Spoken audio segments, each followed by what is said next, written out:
The Wemmicks were small wooden people. All the wooden people were carved by a woodworker named Eli. His workshop sat on a hill overlooking their village. Each Wemmick was different. Some had big noses, others had large eyes. Some were tall and others were short. Some wore hats, others wore coats. But all were made by the same carver, and all lived in the village. And all day, every day, the Wemmicks did the same thing. They gave each other stickers. Each Wemmick had a box of golden star stickers and a box of gray dot stickers. Up and down the streets all over the city, people spent their days sticking stars or dots on one another. The pretty ones, those with smooth wood and fine paint, always got stars. But if the wood was rough or the paint chipped, the Wemmicks gave dots. The talented ones got stars too. Some could lift big sticks high above their heads or jump over tall boxes. Still others knew big words or could sing pretty songs. Everyone gave them stars. Some Wemmicks had stars all over them. Every time they got a star, it made them feel so good. It made them want to go do something else and get another star. Others, though, could do little. They got dots. Punchinello was one of these. He tried to jump high like the others, but he always fell.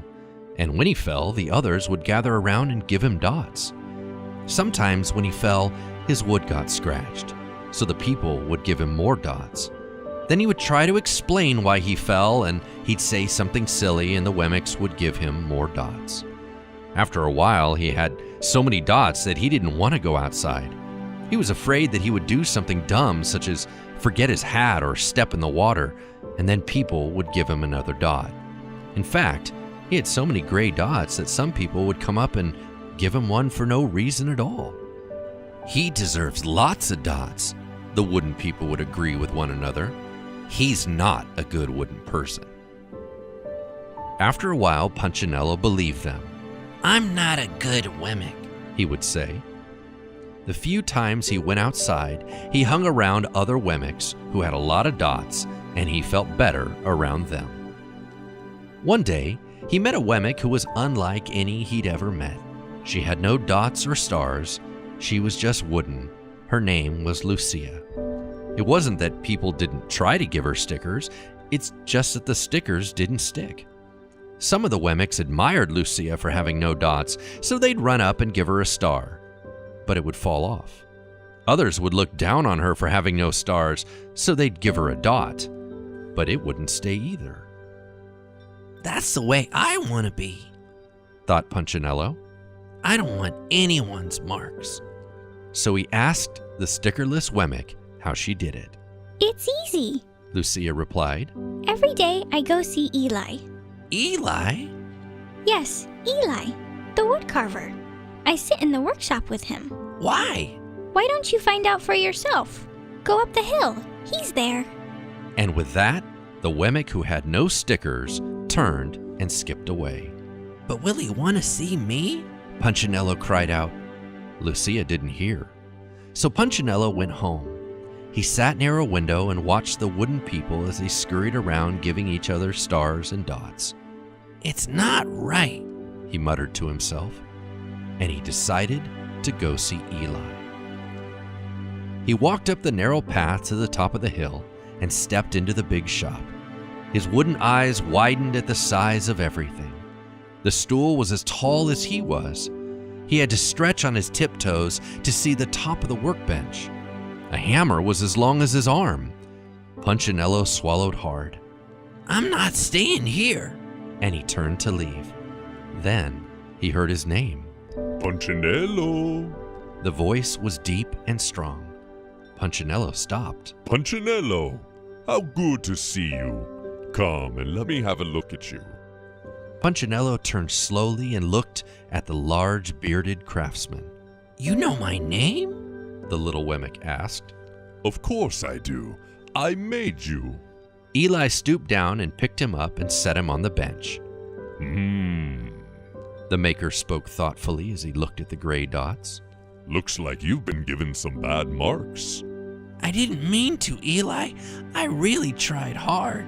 Oh, you don't have to defend yourself to me, child. I don't care what the other Wemmicks think. You don't? No, and you shouldn't either. Who are they to give stars or dots? They're Wemmicks just like you. What they think doesn't matter, Punchinello. All that matters is what I think. And I think you are pretty special. Punchinello laughed. Me? Special? Why? I can't walk fast. I can't jump. My paint is peeling. Why do I matter to you? Eli looked at Punchinello, put his hands on those small wooden shoulders, and spoke very slowly. Because you're mine. That's why you matter to me. Punchinello had never had anyone look at him like this, much less his maker. He didn't know what to say. Every day, I've been hoping you'd come. Eli explained. Well, I came because I met someone who had no marks, Said Punchinello. I know.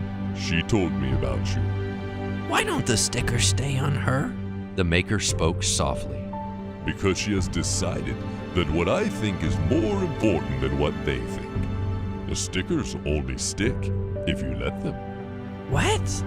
The stickers only stick if they matter to you.